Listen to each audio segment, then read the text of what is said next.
Let's bring in our buddy right now, Nile Lawrence-Stample, who, of course, played on Florida State's national championship team with Jameis Winston, went on to play for the Cleveland Browns. If there was a knock on Jameis in college and certainly in pro, coaches, I can only imagine what Jimbo Fisher must have done time and again, yelling at him, don't throw in the double coverage, don't make that mistake.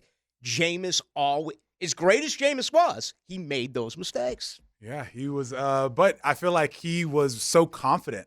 And that's another reason why I feel like Jimbo loved him, was because of his confidence. And sometimes he would take those risks. And in college, it seems like obviously it really paid off more than not. So Jimbo would kind of let him go a little bit. But for the most part, he was kind of that guy. He would take the risk. And luckily they panned out for us, for sure. How you doing, man? I'm good. You look good. Every time I see you, you're dropping more weight. I'm trying to stay in the gym. I'm trying to stay fit. How about just walking outside, man? It was like 91 today. It's supposed to be brutal this weekend. Yeah, it's getting hotter. Business and hotter. good? Yeah, business is great, man. We're ramping up. Nile Lawrence-Stample cleaning. He'll tell us about that coming up in just a little bit. All right, we always talk Florida State, but the Trevor deal, you can take advantage of this rookie contract, right, and play him this year for 11.7, pick up a fifth-year option. But all of a sudden, there feels like there's a little bit of pressure.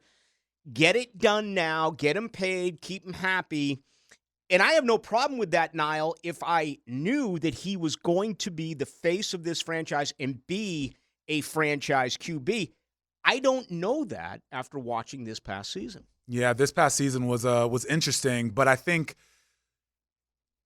Jacksonville as a whole is really bought into Trevor. And I think that is where we have to make sure we're understanding is that the Jacksonville Jaguars are a company. They're a real business here in Jacksonville. And if everyone is buying into that quarterback and still buying into that hope, it's tough for the ticket sales and all the other things that kind of go along with that. And people want to continue to have that hope and dream. And hopefully that will push things into fruition. Yeah, and it's not all on him. I mean, Jameis, the talent he had, you also had, you had Dalvin Cook waiting in the wings, Devontae Freeman. I mean, you had guys. Weapons. You had, Carlos Williams. You had James Wilder Jr. You had guys who could run the football. Florida State was a very balanced attack.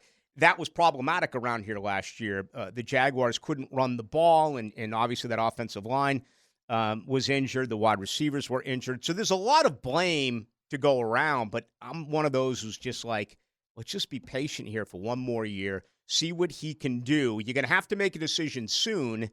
I just wouldn't make it right now before, things get underway. Yeah, I think this season will be super important for what he brings to the table and how he's able to kind of bounce back. Obviously, he had a few injuries towards the end of the season, but I think going into this season will be a true testament of saying, listen, you're not a rookie anymore. Like some of these growing pains should be done, especially look at someone like C.J. Stroud, who is really excelling very early on, and you're starting to put more pressure on yourself. So this season will be a huge one for him. All right, spring game coming up this weekend in Tallahassee. I'm trying to remember during your tenure of spring games. First of all, did you like the spring game? Love it. Did you really? Yeah, Why? I loved it. Why? I loved it because I had an opportunity to prove myself.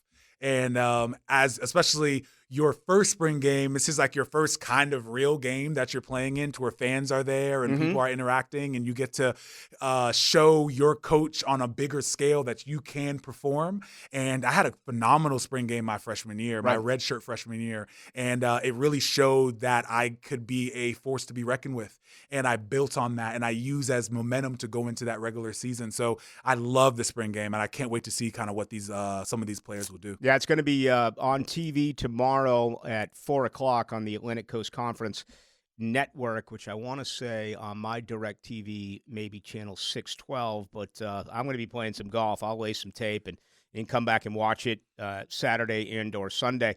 All the returns, as you know, Niall, it's been a very good spring. And since the last time that we talked, there was yet another scrimmage at Florida State. My understanding that for DJ Uiagalelei, it was his best work yet, his best overall day during that scrimmage. So that is obviously encouraging. Very encouraging. And I think the growth that we're seeing means that things are clicking with him and Norvell. And if things are clicking with him and Norvell, as well as obviously the offensive coordinator, we're going to be able to continue to build going along down the line. And that goes from them to obviously the offensive line and then to our offensive weapons that we're utilizing. So as everyone continues to build, we're going to get that that cohesive unit that we're looking for going into the offseason, which is going to be this summer, in order for them to build that that camaraderie. Now, when you were there, they were very – I mean, I'm trying to remember. Did you come in with Jameis, or were you there when he came EJ, a year after me? All right, so you were there with Ponder. EJ. Yeah. EJ and Ponder. No, I came in the year EJ started. Okay, because Ponder got hurt in the – he couldn't throw against South Carolina in the game in Atlanta. That's when EJ came off the bench and beat South Carolina. All right, so you were there. Yes. Something that all colleges do, blue bloods do, is the quarterback rallies the guys. And I don't know if linemen are as involved as much, but certainly it's the wide receivers, the tight ends, and the backs. And they go and they throw. With today's changing guard of college football, how concerned are you about DJ Uiagalelei saying to these guys, hey, get up first thing, 6 o'clock Monday morning, we're going out, we're throwing, whatever? You would think it would take a veteran, a guy who's been there for a few years. Is that a concern, considering what's going on with the transfer portal now? How, just it's no longer awkward. It's kind of part of today's college football. Yeah, I think with everyone understanding that, I think it's going to be a little less weird just because people are understanding that there's no real tenure. Mm-hmm. And DJ said something that was super important, and he basically said, I'm going to put my head down and earn it. I'm not going to really be a loud rah-rah guy. I'm going to put my head down and go to work, and that's how I'm going to earn my leadership. And when I saw that he said that is where you understand that he is putting the actual work in to earn his spot and not come in as some bossy player. And that's going to make people really respond to him a lot better. And I don't think we're going to have a big issue, especially as we're moving into the portal lifestyle. You're going to have players that really understand that they need to be more of a professional than be a prima donna, because if they're not responding to that leadership, they're going to end up being in the portal next year if they're not responding on the field. Florida State's Nile Lawrence-Stample joining us. Tomorrow is the spring game over in God's country. Of course, Nile played for the national championship Seminoles 10 years ago and played as well on the defensive line for the Cleveland Browns. He's a business owner here in town and a big friend of the program. All right, more team speed, man. I mean, Malik Benson is blowing people away. I'm real excited to see what Jalen Lucas can do. He's the brother of Ja'Kai Douglas, who's been a part of the program now for 5 years at Florida State. The younger brother, Jalen Lucas, wasn't as highly recruited. He went to Indiana, a great kick returner, but it feels like every single day in practice, he is putting together a highlight reel type of play. Yeah, and hopefully he continues, because as he continues that, we're going to be able to play certain opportunities that maybe we weren't able to last year. And we were able to do some things, especially with certain guys that were able to get us open, or especially in the kick return game. But when it comes to a certain type of speed, you are able to put certain packages in that I think that he potentially can respond to. I just saw this, speaking of speed, Shade Tree's son, Marvin Jones Jr. This is according to Brennan Sonnone, who's a regular guest on the program as well with Knowles 24/7. Marvin Jones Jr. hit 20.6 miles per hour yesterday during practice. Speed off that edge. Holy smokes. Yeah, that's what you want to see coming off that edge. And that's going to create a lot of havoc in that backfield, especially when you have offensive tackles that can't keep up with that. So Patrick Payton being on the side, Marvin Jr. being on the other side, that is going to be a real opportunity to watch. And I'm loving it. I have him unofficially at 254 pounds. That's unofficial for Marvin Jones Jr., but a man of that size moving at that speed is very encouraging. And you and I have already had these conversations, and Georgia fans love to jump in on it. He didn't do much of anything for 2 years at Georgia, where they were loaded. Yeah. I mean, with that defensive line, they keep pumping guys into the NFL. But he's still got his future right in front of him. I mean, again, the best case scenario for Marvin Jones Jr. is to come here at Florida State this year and play 14, 15 games and go to the NFL. Yeah. That's it. Yeah, absolutely. And it's just one of those things. And you have two things happening here with Marvin Jones Jr. You have him coming in and him seeing the opportunity in front of himself, as well as the pressure. So he has to really perform, and that's what happens with a lot of these portal guys, that they come in as these highly stouted players that are going to be key players, and if they don't really perform or come into fruition, it's a tough transition out. So I think you have the pressure of everyone expecting him to do well as obviously his name, which holds a lot of weight as well. But he has something to prove, and I think that will help kind of iron sharpened iron situation coming here at Florida State, that I think he's going to be a phenomenal player this year. He grew up right in front of our eyes, but when Jordan Travis was first put into the lineup, he basically was like Wildcat, right? He just took the ball and ran. Yeah. And it was amazing because I tell the story often, but the first year that I met him in Charlotte for the Atlantic Coast Conference football meetings, he's there with Mackenzie Milton. And I'm like, why did they bring two quarterbacks? They brought two quarterbacks because they didn't know who their starting quarterback's going to be. But I asked him about passing, and he's like, man, I've always been a passing quarterback. Yeah. You know, Noah was it Noah Brindise who was his I think it might have been Eric Kresser. It was either Noah or Kresser. He said, my high school coach, you know, I threw for him. I threw at Louisville. But we saw him as a wildcat guy, and then he really evolved as a quarterback. Since that's been there, at least in our recent memory, when I look at a guy like Jalen Lucas and how he can basically hide behind the line of scrimmage, they don't know where he's going to play offensively. What about putting him in a wildcat every once in a while? I think that's definitely going to be the case, especially we saw it more and more. Obviously, it bailed us out at some of these games towards the back end of the year, the ACC championship. So it's going to be something that they're not going to have a choice but to do, just because of the success that we had this past season doing it. And obviously Norvell likes it, so we'll see how he gets implemented, but that will be a phenomenal opportunity for our offense to be a little bit more dynamic when it comes to third downs, as well as being in the red zone. Final couple of minutes with Nile Lawrence-Stample joining us right here with Rick Ballou on Into the Night. All right. Dane Brugler did a 7-round draft. Jared Edge, first round. Keon Coleman, second round. Braden Fisk, second round. Troy Benson, second round.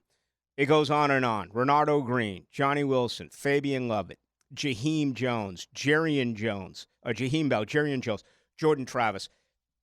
Is there a guy that, you know, you and I have talked all about Jared Verse and all about Braden Fisk because they played the defensive line like you did, Fabian Lovett. Is there a guy that's going to be selected maybe as early as next Thursday, if not Friday or Saturday, that you're really intrigued about seeing at the next level?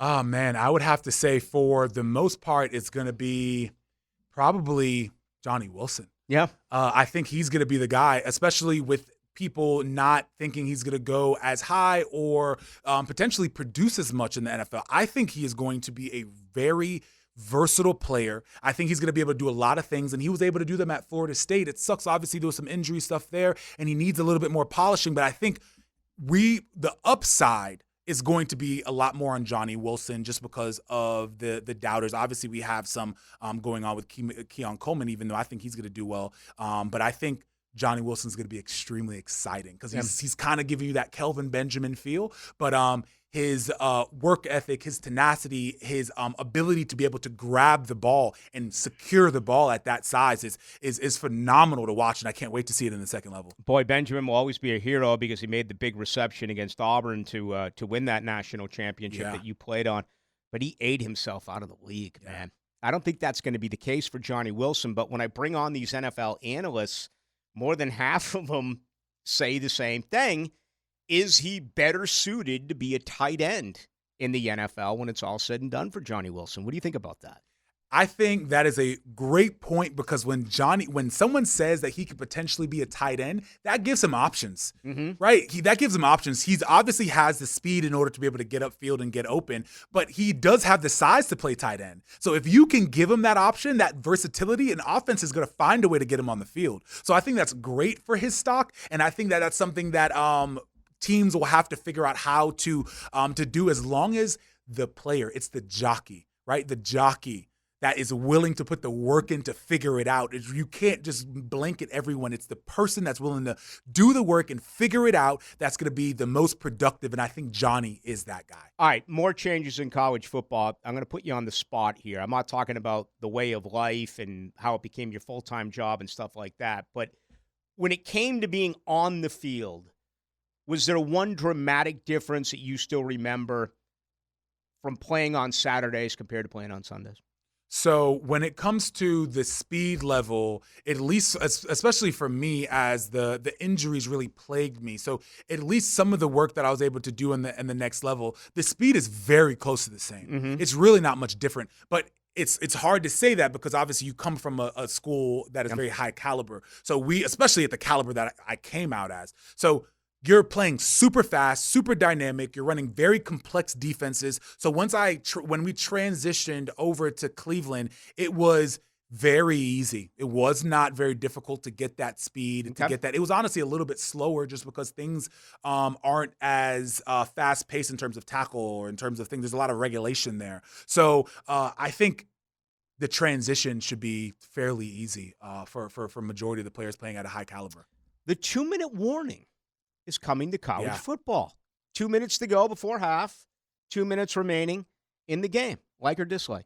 I love it. So I will say, so with college football now implementing the 2-minute warning coming into this potential season, I want to say to every defensive player, let's take a breath, right? Let's take a breath, because if I can have a memory other than great ones, it is being on the field at the end of the half, momentum has shifted, and it is 3 minutes and 20 seconds left on the clock. We have no timeouts left, and we're expected to stop this surge. So, and you have these offenses, obviously we're watching them and we're doing it in practice, but the 2-minute drill is huge. So if they're running the ball or they're throwing the ball, they are trying to run it as fast as they can in order to stop defenses from being able to switch out, from being able to change packages, to being able to get defensive players off the field. So if that's the case, a 2-minute warning, holy smokes. I love it. Right. I love it. Huge for the defensive, any defense going on in college football. That's interesting, because JJ and I on the surface kind of like, nah, leave it alone. It's good, but we obviously didn't play the game, and you brought up the defensive side, so that's intriguing.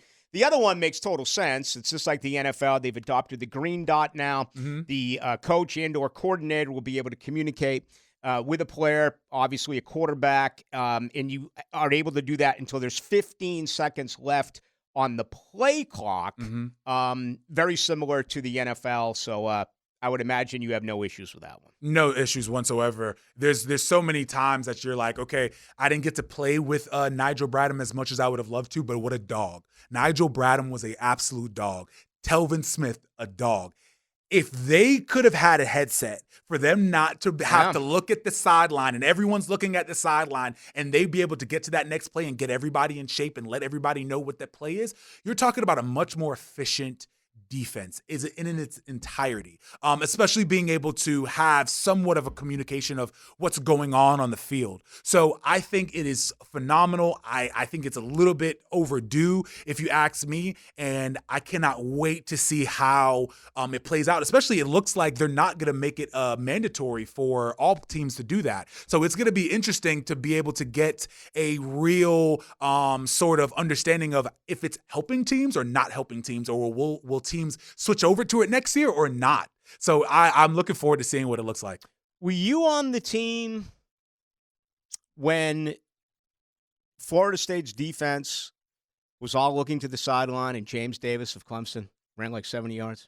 No. I think it was 2008 maybe. No. Yeah, 2007, 2000. I don't remember the year, but I remember the poster that came out after. That's when they had C.J. Spiller and James. They had two. Clemson had two awesome backs. I remember them too, yeah. But it was just a mistake made by, Florida State was trying to get signals in, trying to get players on and off the field, and Davis just had a little giddy up in his get-along and had a long-scoring touchdown that day for Clemson. All right, Nile Lawrence-Stample Cleaning, a business owner right here in Jacksonville as well. What's going on? You've been back over to Tallahassee at all lately? No, I have not. I hope to get there sometime very soon. But we're doing a ton. Follow us at NLS Cleaning on our Instagram page. We're going to be doing some work that we did over there super soon. I'm really excited about it. But we're working with a ton of local businesses. That's what really been huge for us. Some other entities here in Jacksonville that we're really being able to love on and nurture, and that's what it's about. But pressure washing, window cleaning, gutter cleaning, whatever it is, reach out to us. Our number is 904-708-8802. Follow us at NLS Cleaning. We're doing flash sales on our stories and stuff like that. But yeah, man, it's been awesome. Flash sales. Yeah, Flash sale. So like we'll do them for like 15 minutes on a day. Just be able to get a free flat work on your driveway and stuff like that. It's been awesome. Man, that's very cool. Always good to see you. Yeah. Good Have an seeing you too, outstanding Rick. weekend. Yeah. Thank you, man. You too. There we go.